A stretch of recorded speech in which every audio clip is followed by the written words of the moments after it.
Master Jet, pwede ba mag-leave ang teacher ng 2 months gamit ang service credits pero ang reason niya ay honeymoon after the wedding? So, mas maganda sana no kung pwede ito kasi yung mga single ay mag-iipon lang ng service credits tapos gagamitin kapag nagha-honeymoon after ng kasal. Pero in reality po ay hindi po talaga ito pinapayagan.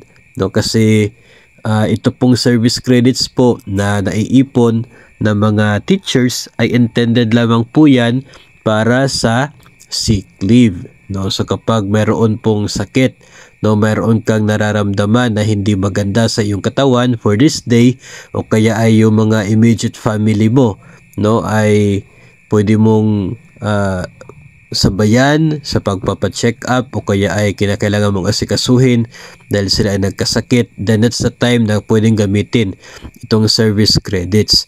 No, ikinalulungkot po natin na yung sagot po natin dyan ay hindi pwede kasi intended po kapag ganyan ay dapat personal leave, no, yung inyo pong i-file at yun po ay isang leave na without pay kasi nga yung reason ay para po sa honeymoon after ng kasal.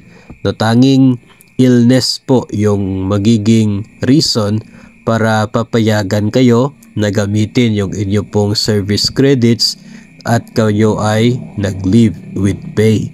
Maliban na lamang kung ikaw ay paparetire na kasi pwedeng gamitin yon as terminal leave. Pero sa case na katulad po nito ay hindi po siya pwede. So sana po kung tayo man po ay magdesisyon na magkomento sa issue na to ay maging sensitive po tayo kasi ayaw po nating makasakit no sa damdamin ng ating pong sender.